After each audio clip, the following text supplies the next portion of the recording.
Many of us out here would like to have emotionally intimate relationships with people in our lives and don't know how to do it because we haven't learned, and it's okay. And we're going to go through some basic steps you can do to start developing this in your life today.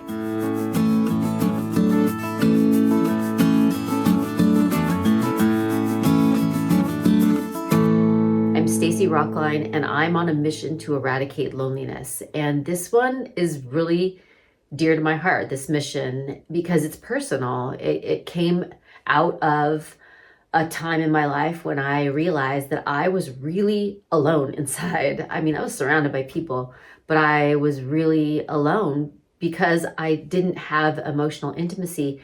And it was nobody's fault but mine, because I didn't know how to create it. So that's what we're going to talk about today. And let me take you back a little bit so I can sort of paint the scene for how I got to where I ended up.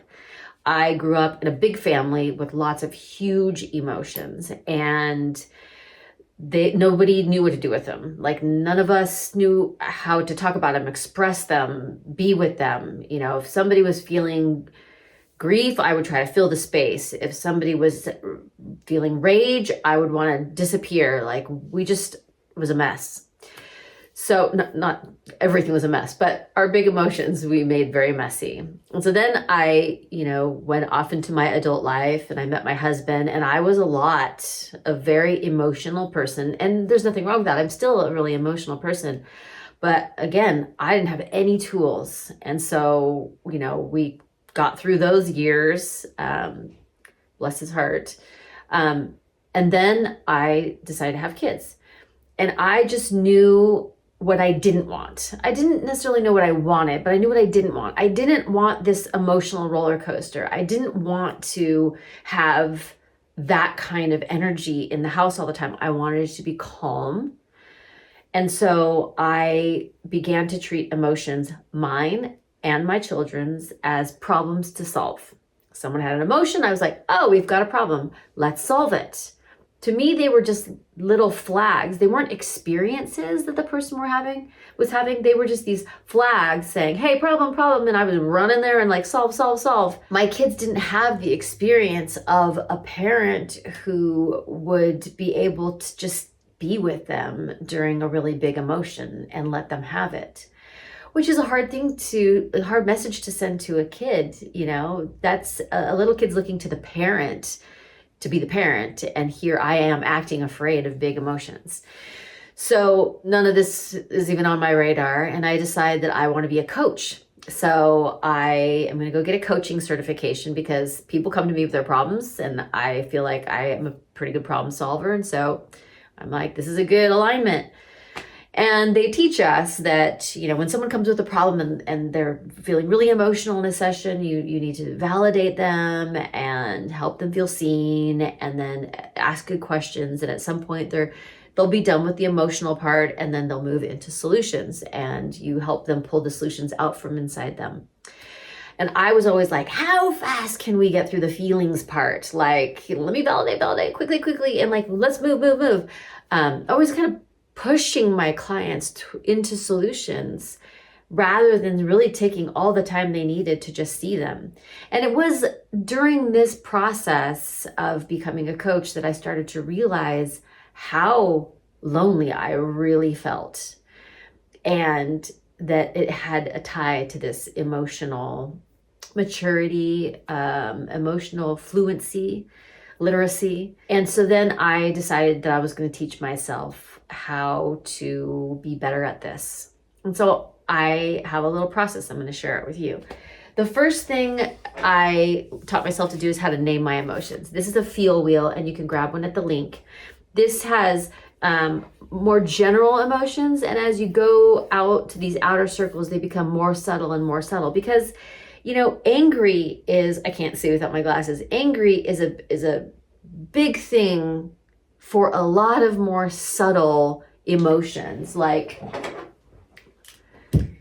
am I angry, or am I resentful? Am I frustrated? Am I aggressive? Am I mad? Am I bitter? Right? And that I just named a few.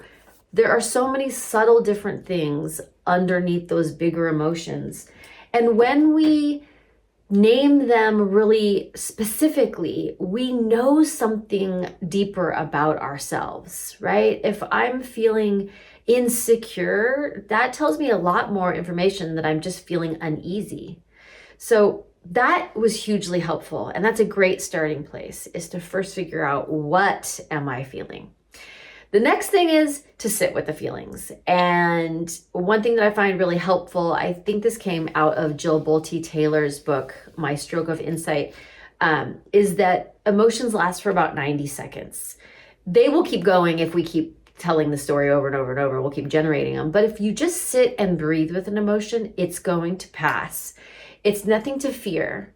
And so after I can name the thing I'm feeling, then I can really sit with it. And once I can sit with my own feelings, I know I can sit with someone else's feelings. So now we're getting somewhere.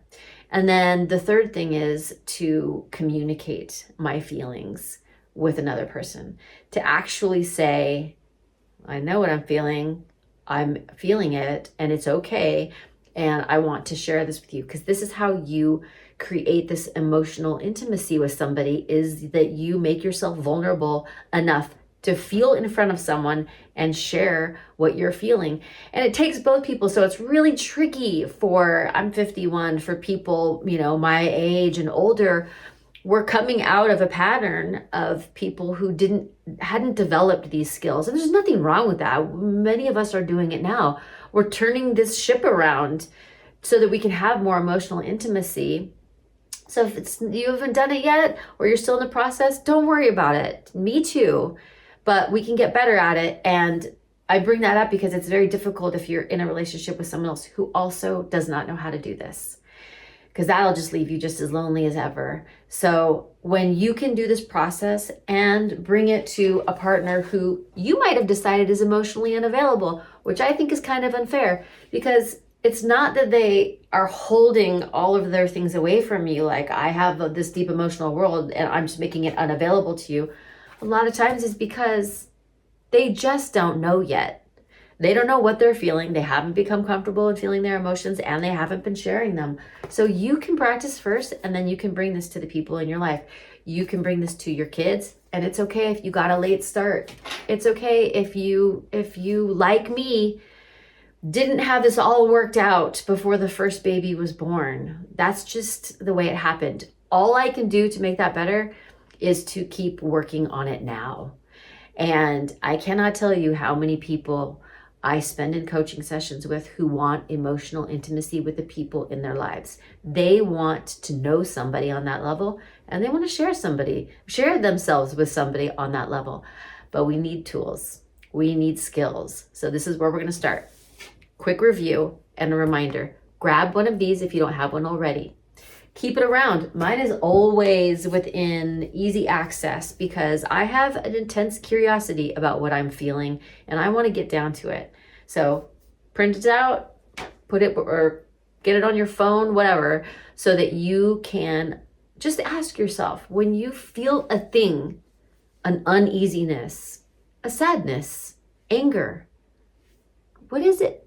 Like, subtly, what is it? What is the exact emotion that you're feeling? Stay for 90 seconds. Try not to be in your head. Breathe through it. And then share it with somebody. Share it with somebody that you trust and care about and want to build emotional intimacy with. And just watch as your relationships change. I'm eternally grateful for this work. It's been difficult, but very rewarding, and I don't at all feel the loneliness that I used to feel. So that's why I have this mission to eradicate loneliness, and by subscribing to this channel and liking this video, you can help me spread it, and if you grab this, you can help yourself eradicate loneliness in your own life. See you next time.